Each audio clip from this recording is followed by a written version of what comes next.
난 앞에 나와 있어. 이게 아니, 저 거기 있으면 지금 이건 맨날 뭐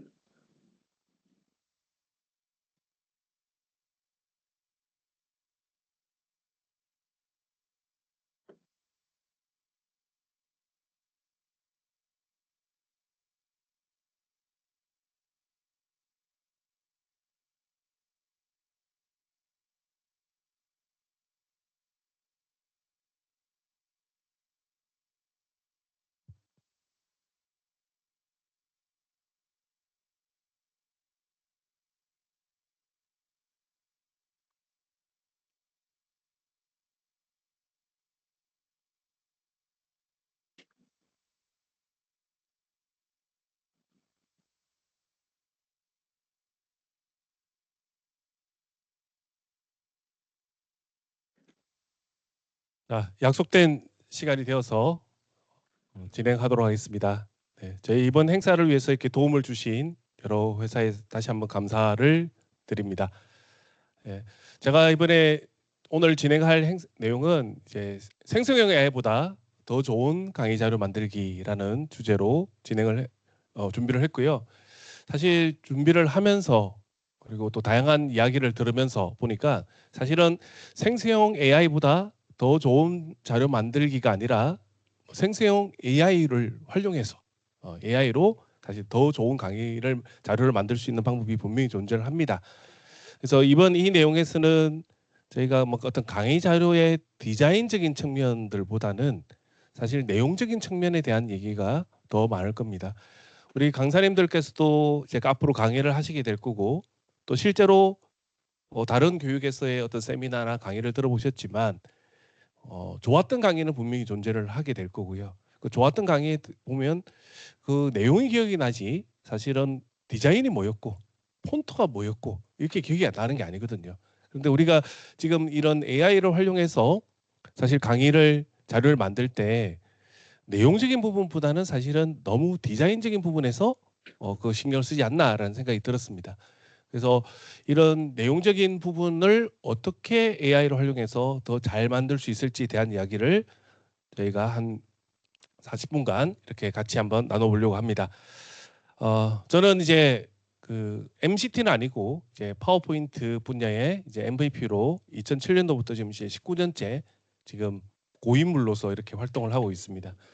그래서 뭐 저도 이제 처음에 이제 파워포인트 분야의 MVP로 활동하고 이제 또 직장 생활 다니다가 강의 활동을 하면서 처음에 제가 슬라이드를 봤을 때는 사실 디자인 요소가 눈에 보이더라고요. 아, 저분은 왜 저렇게 저 폰트를 썼을까? 왜 저렇게 레이아웃을 잡으실까? 색깔을 왜 저렇게 썼을까? 사실 그 부분이 이렇게 보였었습니다. 근데 이제 강의를 진행하고 경험이 쌓이면 쌓일수록 사실은 그런 디자인 요소보다는 왜 내용 전개를 저렇게 했을까? 왜 꼭 저렇게 좋은 메시지를 핵심 메시지로 사용했을까? 왜 저 페이지에는 핵심 메시지가 누락이 됐을까를 많이 생각하게 되는 것 같아요. 그래서 우리는 사실 디자이너로서의 어떤 역할보다는 컨텐츠를 만들고 컨텐츠를 어떻게 잘 전달하는 자의 임무가 더 크기 때문에 그런 디자인에 대한 부분은 조금 욕심을 내려놓으셔도 훨씬 더 좋지 않을까라는 생각이 듭니다. 그렇게 하다 보면 사실은 AI한테 강의자를 시키는 게 아니라 내가 내 생각을 잘 정리하는 이런 부분으로 충분히 작성이 되지 않을까 싶습니다. 서두로 보면 이번에 뭐 이 국무회의 할 때 방송이 요즘 실시간으로 이렇게 많이 되고 그 중에서 또 발언이 나왔던 것들에 대해서 이렇게 신문 기사로 나오는 게 많습니다. 제가 봤던 말 중에서 참 이 말이 참 와닿더라고요. 예, 국가의 어떤 공무원들의 어떤 한 시간은 우리나라 국민들을 모든 시간의 가치만큼 중요하다라는 얘기입니다.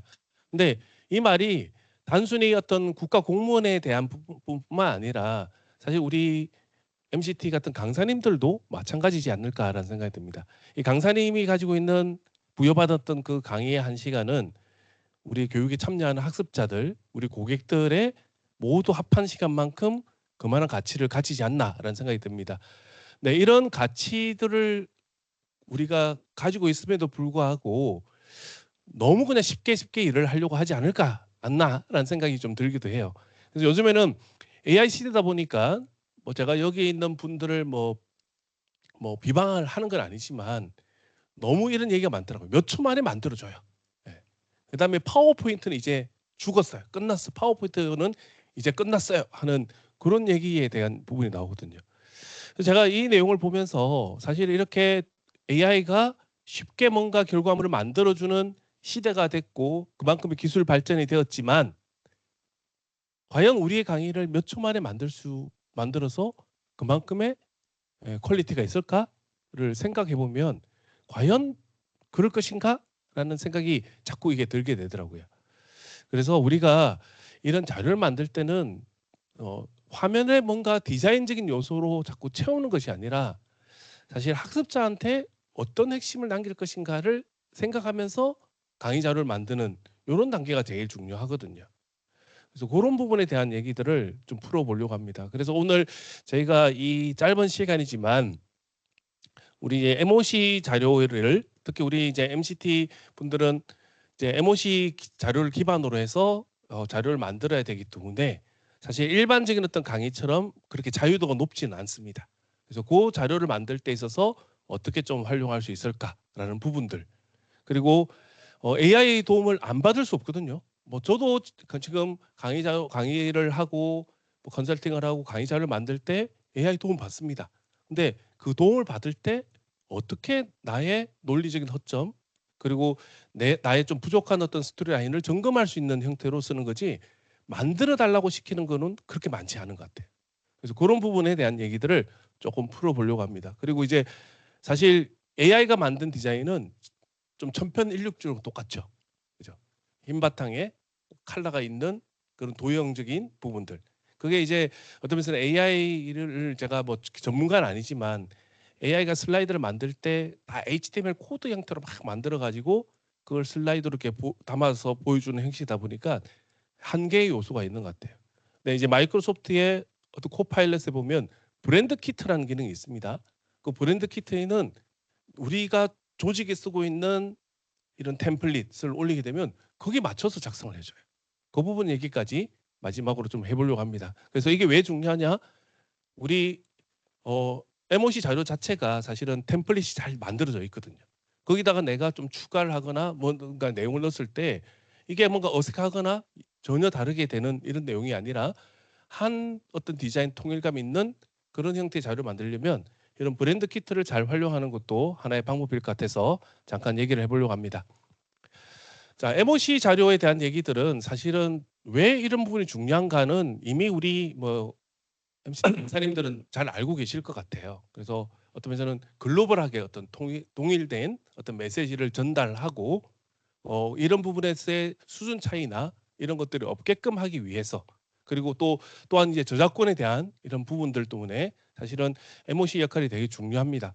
그래서 저도 이제 MCT 강사 과정에 양성 강사 과정에 참여를 해서 보면 대부분은 이제 기존의 그 MOC 자료를 기반으로 해서 학습자가 자료를 만들어서 이제 강의 시연까지 하는 형태로 해요. 그래서 맨 땅에 헤딩하는 게 아니라 기존 자료에 대한 것들을 어떻게 잘 만들고 구성할 것인가 이런 부분으로 많이 쓰게 되거든요. 그러면 우리가 이제 하지 않아야 될 것들은 사실 개념을 변경하거나 뭐 내용을 왜곡하거나 뭐 이걸 또 수정해서 뭐 재배포를 한다거나 하는 이런 부분들은 좀 불가능하지만 사실 MOC 자료 자체가 만능은 아니거든요. 모든 데 다 통하는 게 아니라 쉽게 말하면 요 부분이 가장 중요해요라고 하는 어떤 표준의 어떤 절차서인 거죠. 그러면 내가 가서 만나서 교육을 해야 될 우리 고객사라든지 아니면 그 대상자들은 약간은 다른 상황이 있을 겁니다. 거기에 맞게끔의 우리 MCT 강사님들께서는 이제 강의에 대한 어떤 사례를 보강하고 또 우리 고객사가 가장 중요하게 생각하는 어떤 부분의 순서도 좀 바꾸고 하는 그리고 거기에서의 또 메시지에서 또 고객사가 중요하는 어떤 부분에서의 핵심을 강조하는 방법을 바꾸는 이런 형태의 과정이 항상 들어가야 된다고 봅니다. 만일에 MOC 자료만 가지고 강의를 한다라고 하면 굳이 MCT 강사님들께서 강의를 할 필요가 있을까? 그냥 그 자료 주고 AI한테 스크립트로 설명을 잘하라 해가지고 그걸 듣게 하는 게 서로 간의 시간을 절약하는 이런 부분이지 않을까 싶습니다. 근데 하지 못하는 것들이 관련된 부분에서의 그 사람들의 니즈를 파악해서 우리의 이제 어떤 면에서는 살아있는 어떤 경험, AI가 아직 학습하지 못했던 어떤 경험들을 보강해서 잘 설명할 수 있게끔 하는 게 사실 아직 사람이 할 능력이지 않나라는 부분이 생각이 듭니다. 그래서 이런 부분들을 하기 위해서는 사실 우리 강사님들 자체도 제가 그러지 않는 거라고는 확신을 합니다만 단순히 어떤 내용을 읽는 강사가 아니라 이제 설명하는 강사가 되어야 되거든요.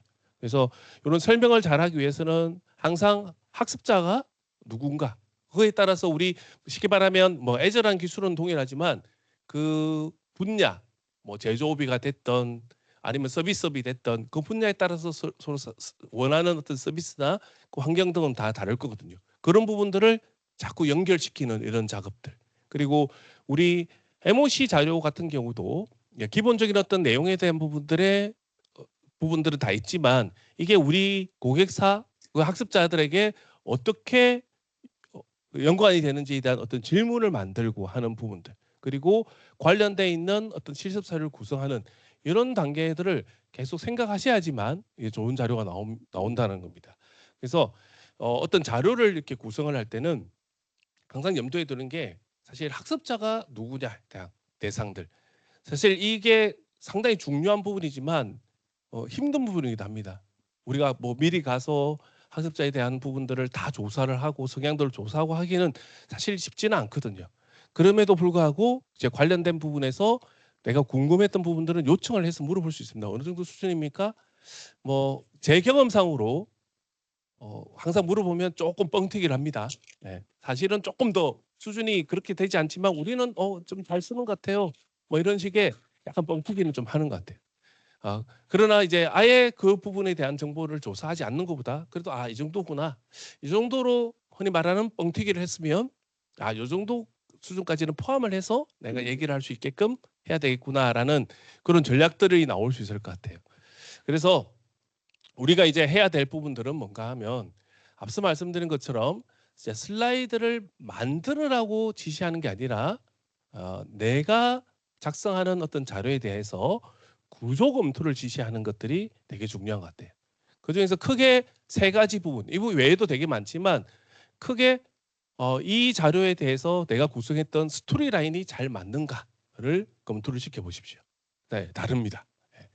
MOC 자료도 제가 한번 테스트를 해봤는데 올려놓고 야 이게 구조에 맞게끔 잘 돼 있는가 봐라 그러면 전반적으로 괜찮으나 이런 부분들은 보강이 필요합니다라고 얘기를 합니다. 네. 논리적인 부분도 그래요.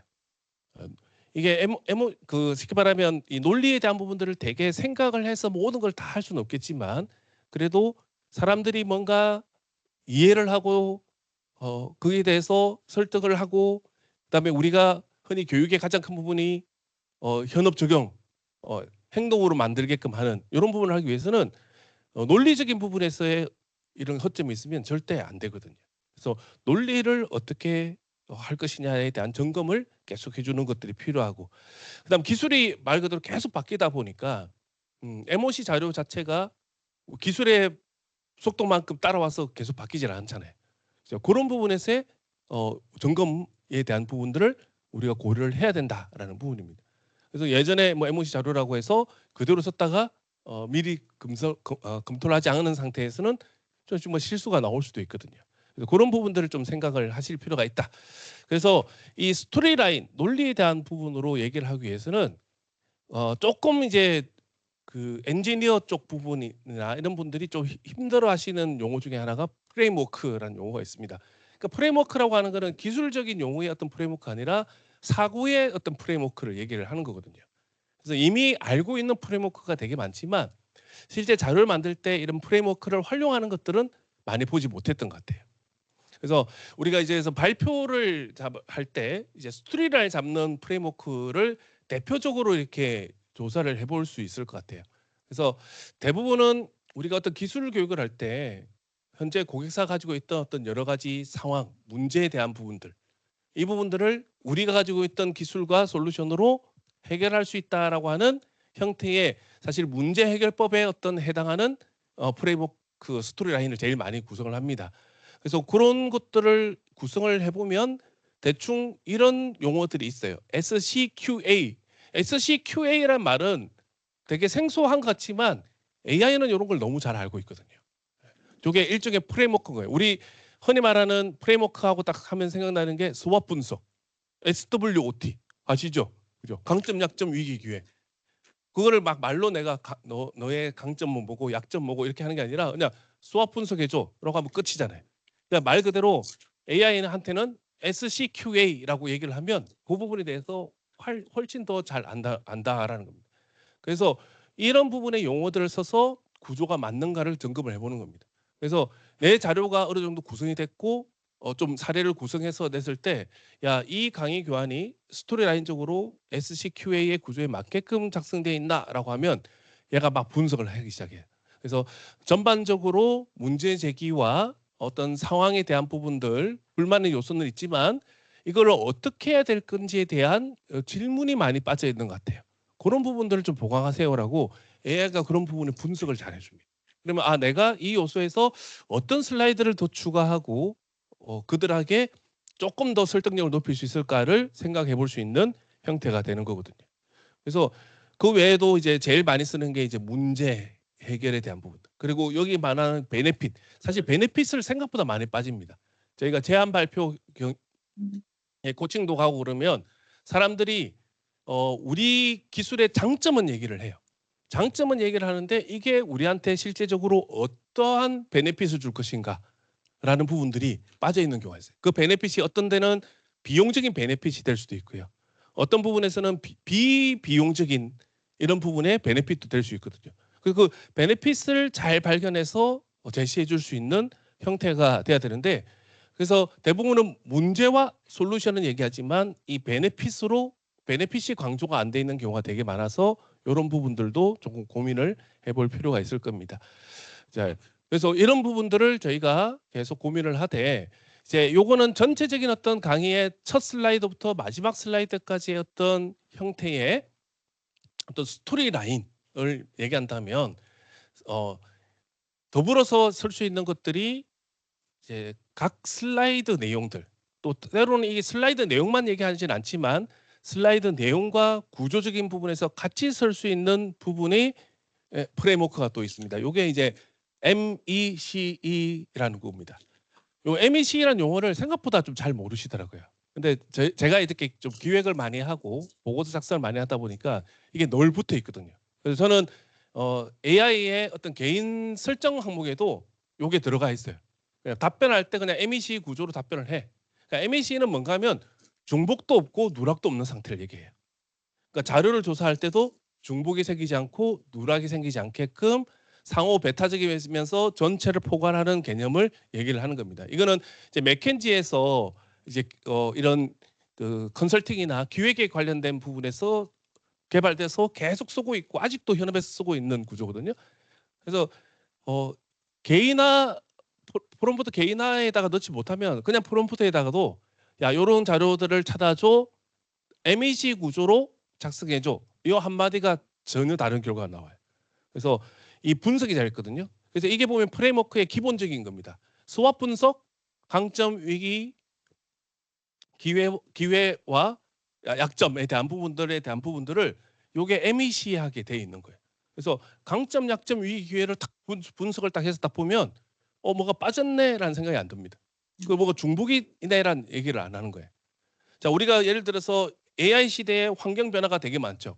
자, 환경 조사를 해줘. 어떤 환경 분석을 좀 해줘라고 얘기하는 것보다 제일 요즘에 많이 하는 게 PEST 분석이라는 게 있어요. Political, Economy, Social Technology. PEST 분석이라고 그냥 공식적으로 쓰는 용어입니다. 그거 그렇게 딱 시켜서 분석해줘 그러면 내가 정확하게 해주거든요. 요즘에는 좀 추가돼서 PESTEL을 써요. 인바이러먼트 환경적인 부분, 그다음에 리걸 법적인 요소 이렇게 해서 패스텔 분석을 많이 합니다. 그렇게 분석을 딱 해서 환경 분석입니다 하고 딱 주면 뭔가 누락이 된 게 없는데 이제 그냥 AI한테 야 환경 분석해줘라고 하면 얘가 누락을 많이 하거든요. 누락을 해서 딱 주면 그걸 이제 검토 안 하고 딱 주면 이제 위에서 그러죠. 아, 뭐가 빠진 것 같은데. 예, 그분들도 사실은 딱 찍어서 요게 빠졌잖아 이렇게 얘기하지 않아요. 예. 근데 워낙 많이 체득을 하다 보니까 빠진 것 같은데 예, 뭔가 확신적인 게 없죠. 근데 분석을 하실 때는 이런 프레임워크를 잘 활용하시는 게 상당히 도움이 많이 됩니다. 그래서 MAC란 구조가 보면 어떤 내용이 있으면 이 내용에 대한 분류 자체가 서로 중복도 없고 누락도 없는 상태를 얘기하는 거예요. 그리고 이 자체에서 또 세부적인 내용이 갔을 때 항상 중복과 누락이 있는지 여부를 이렇게 검토를 하면서 작성을 하는 겁니다. 그래서 다만 이걸 작성할 때 이제 탑다운 방식과 버텀업 방식이 있는데 이걸 같이 혼용해서 해요. 그러니까 처음에 구분할 수 있는 것들은 이제 탑다운 방식으로 구분하지만 때로는 내용을 가지고 재구성해서 이제 중복도 없고 누락도 없는 MEC 구조로 작성을 하는 거거든요. 그래서 오늘 우리 강사님들께서도 앞으로 자료를 만드실 때 MEC형 구조로 한번 작성해줘라고 한번 해보시는 것도 좋습니다. 조금 소개를 조금 더 세밀하게 해보면 이렇게 관련된 내용에서 어떤 내용을 얘기했을 때 항상 이렇게 교차되는 어떤 중복적인 요소가 생각보다 많이 발생을 하거든요. 이런 거를 검토를 하게끔 시키는 겁니다. 때로는 뭔가 얘기를 했을 때 그럴싸하게 보여요. 예를 들면 스포츠 매니아는 축구 매니아와 야구 매니아로 크게 나눌 수 있습니다. 막 얘기를 하거든요. 그럼 그럴싸하게 들려요. 근데 축구 좋아하는 사람 야구 안 좋아합니까? 네. 야구 좋아하는 사람 축구 안 좋아합니까? 이런 식의 어떤 중복적인 요소도 있고 누락된 것도 있죠. 왜 스포츠가 축구랑 야구밖에 없나? 대표성을 가지고 있어서 그렇게 얘기를 하지만 이런 식의 어떤 논리의 오류들이 많이 발생을 해요.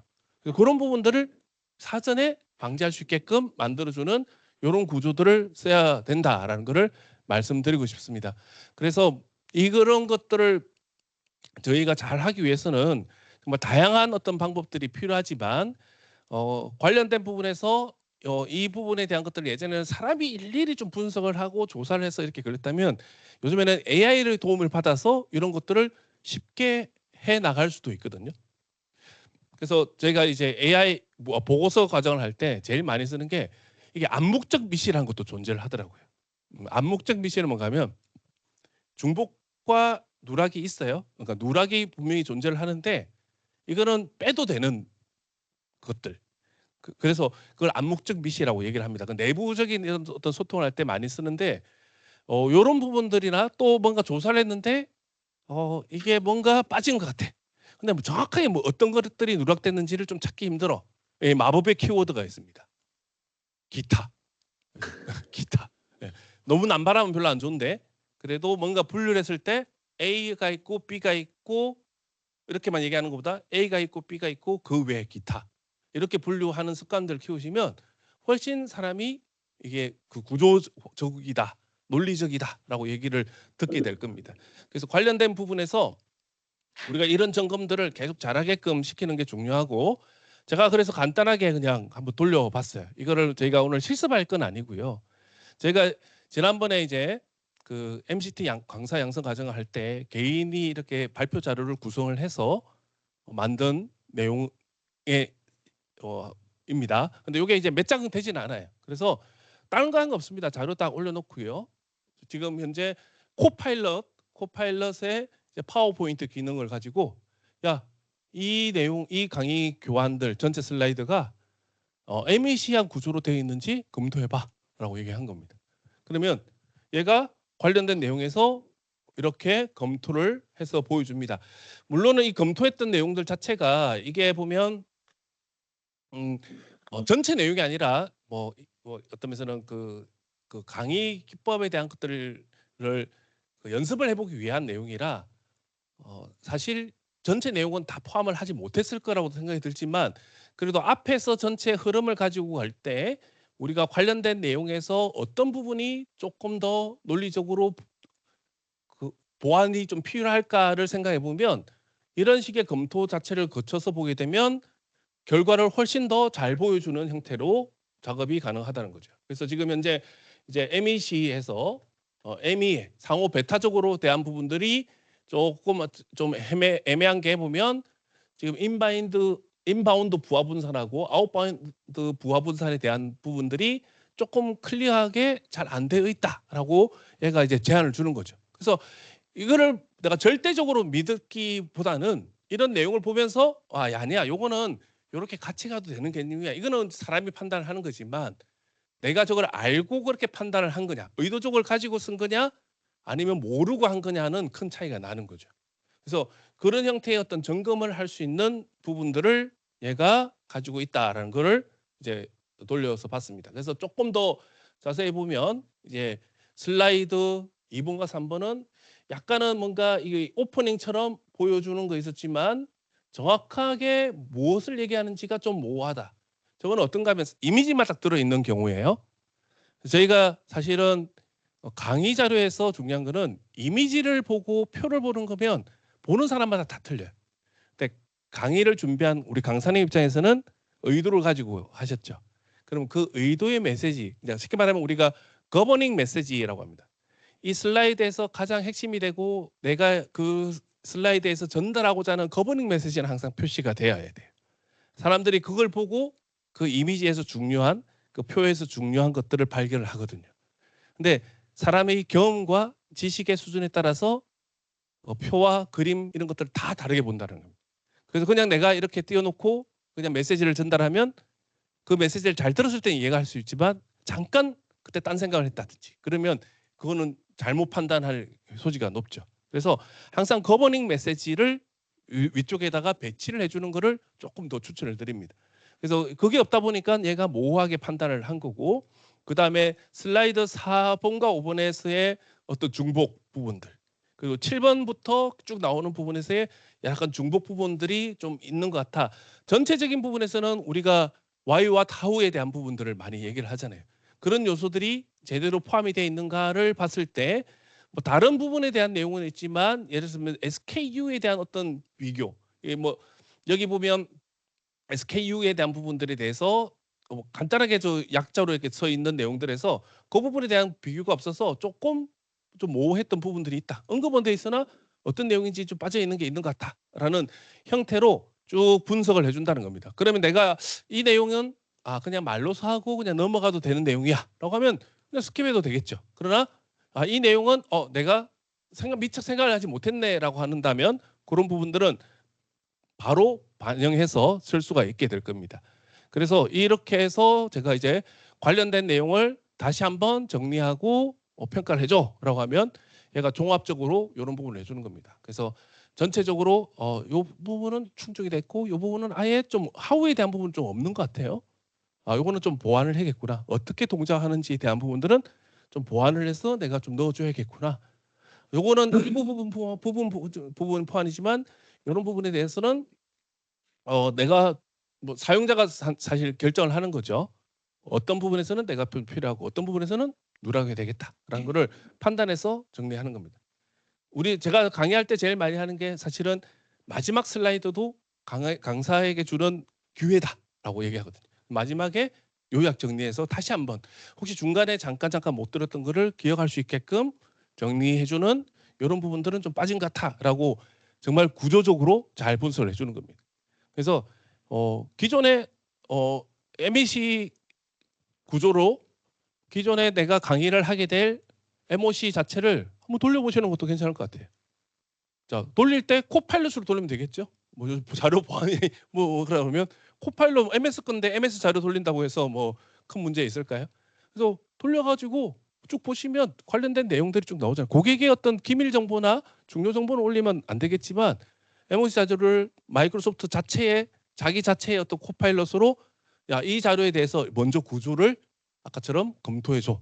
그럼 이 부분에서 내가 어떤 부분을 좀 더 보완해야겠다라는 형태의 아이디어를 얻어서 준비하게 된다면 훨씬 더 짧은 시간에 그런 내용들을 잘 할 수 있지 않을까라는 생각이 듭니다.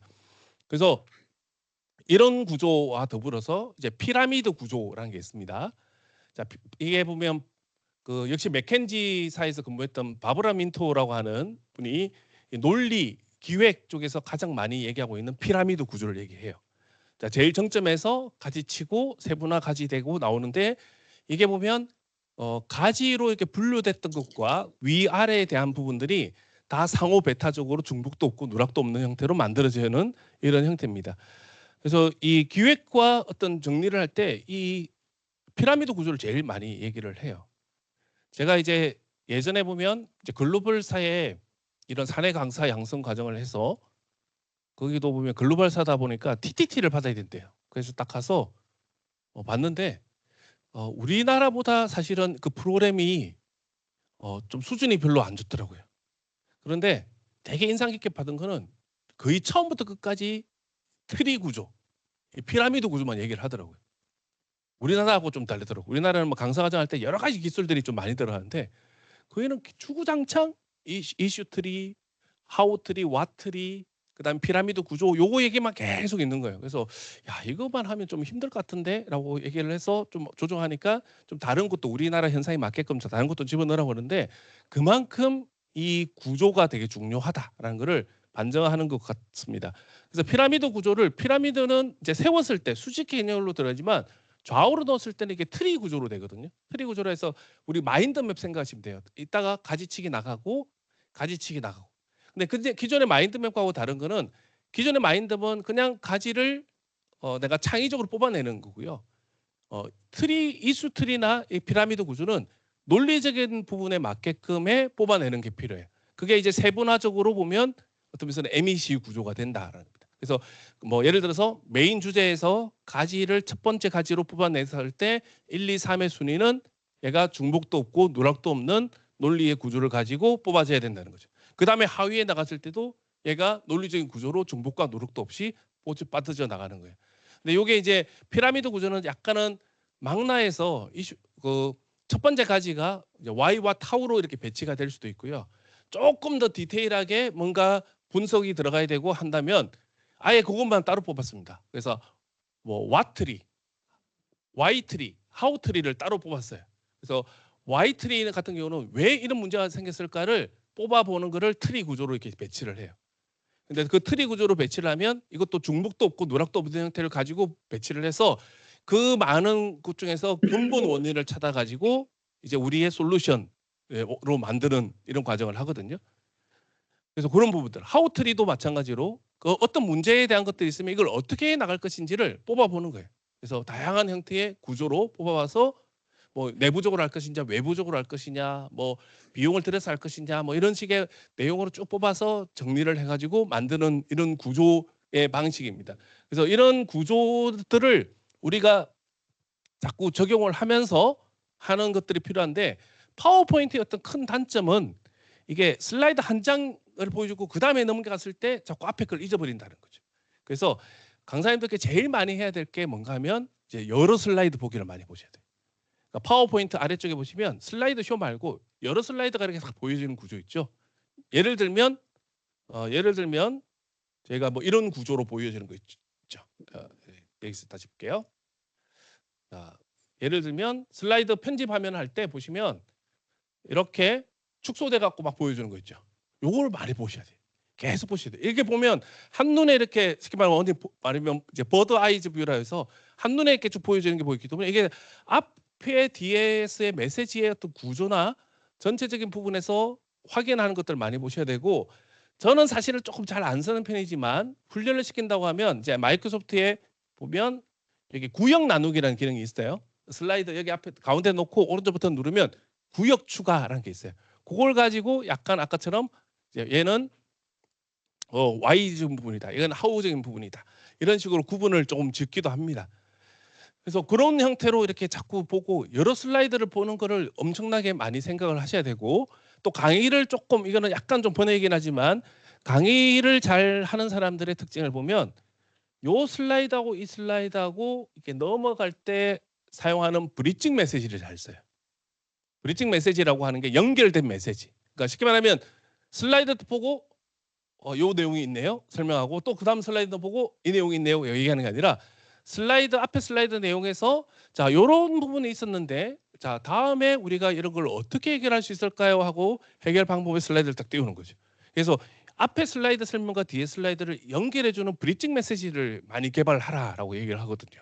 그래서 그런 부분들을 보려면 자꾸 이걸 보는 거예요. 그래서 이게 안 맞으면 순서를 또 바꾸기도 하고 여기에다가 뭔가 내용이 빠졌다고 그러면 추가를 하기도 하고 하는 형태를 자꾸 가져서 보셔야 된다라는 것을 말씀드리고 싶습니다. 마지막으로 제가 이제 AI들을 쓸 때 저희가 이것도 피라미드 구조로 분석을 해달라라고 하니까 얘가 구조적으로 막 분석을 해주는 거예요. 그렇죠? 메시지가 있나 없나부터 논리적인 거나 MEC 구조로 맞는가? 그러니까 복잡하게 할 필요 없어요. 이 자료 자체가 피라미드 구조에 적합하게 되어 있는지 표로 정리하고 피드백을 줘라고 하면 정리를 해주거든요. 이거를 저거 100% 신뢰하느냐? 100% 신뢰하지 않습니다. 그러나 내가 만들었을 때 뭐가 부족한지를 검토하고 하는 부분에서는 충분히 도움이 되는 부분입니다.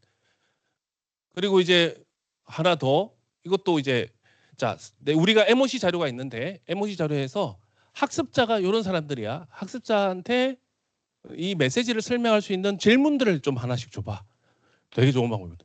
이렇게 질문들을 주면 이 부분에 대해서 뭐 어떤 거를 설명을 좀 해야 되고 또 내가 이 부분에 대해서 어떤 자료를 더 보강해서 해야 될지를 판단할 수 있거든요.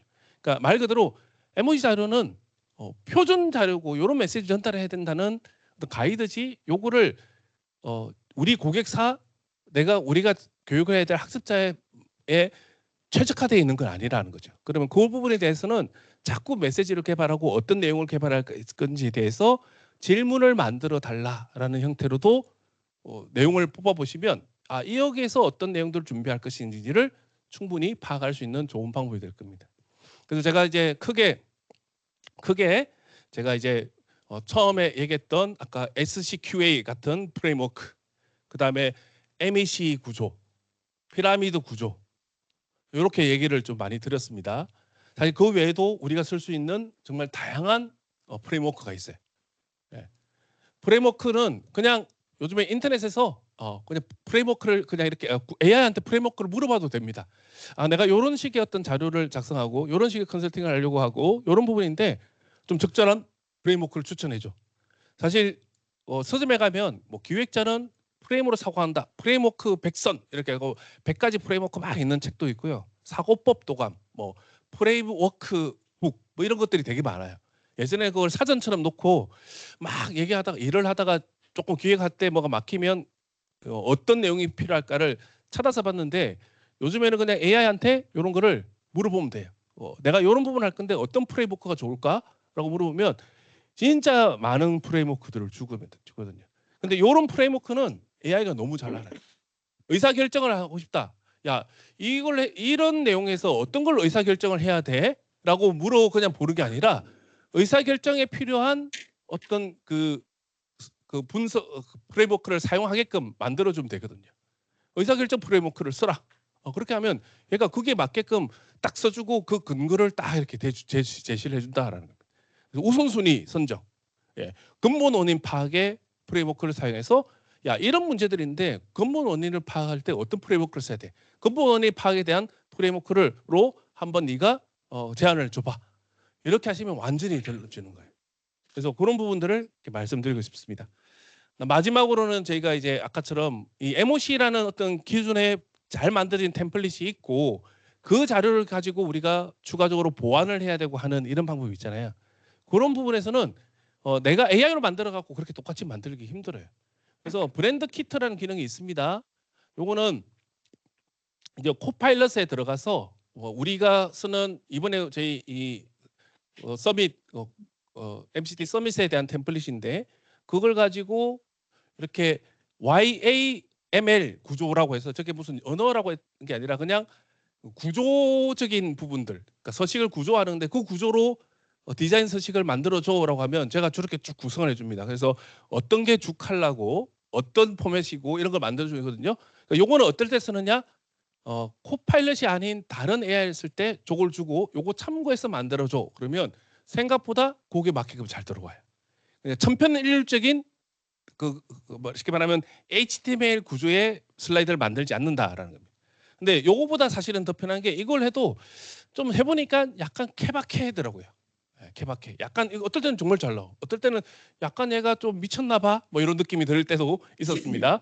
그래서 더 좋은 거는 사실은 이제 우리 요게 이제 적용이 안 됐고 적용이 됐던 거거든요. 요거는 제가 이제 저는 만들 때 이렇게 3D 이런 게 보긴 좋지만 내가 만든 자료하고 잘 안 맞아요. 그래서 저는 2D로 만들어 달라 이걸 제일 많이 하거든요. 그러면 이거는 쉽게 말하면 잘 복사해서 잘 붙여넣기도 좋고 또 되게 심플하기 때문에 내가 따라서 그려서 만들기도 좋아요. 그래서 이런 형태 가면 2D 형태로 만들어 달라고 제일 얘기를 많이 하는 거고요. 그 다음에는 이제 코파일럿을 이용하는 겁니다. 코파일럿에 들어가면 이 만들기라는 게 있어요. 만들기 기능에 가보시면 여기 브랜드 키트라고 여기 있습니다. 이걸 잘 모르시거든요. 이 브랜드 키트를 누른 다음에 브랜드 키트에서 우리 템플릿을 있죠. 우리 기관에서 쓴 템플릿을 올리기만 하시면 돼요. 그러면 얘가 요 템플릿을 쭉 분석해서 아까처럼 YAML 같이 배경은 뭐고 주 컬러는 뭐고 이걸 쭉 만듭니다.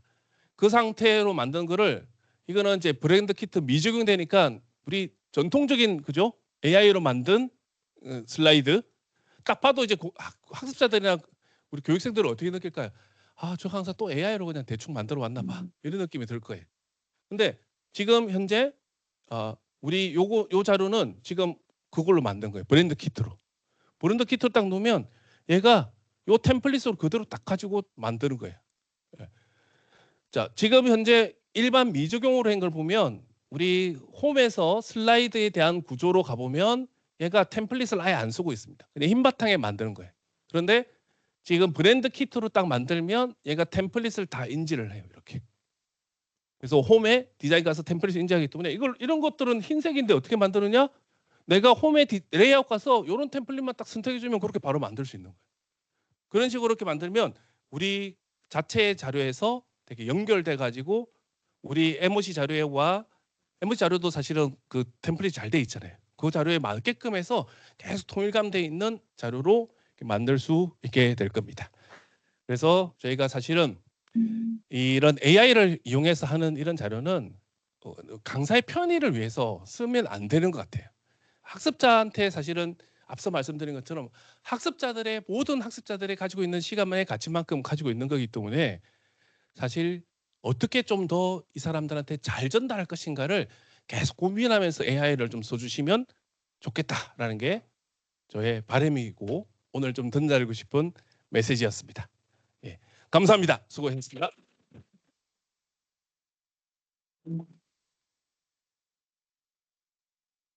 질문 응답 없습니다. 나가서 받을게요 개인적으로.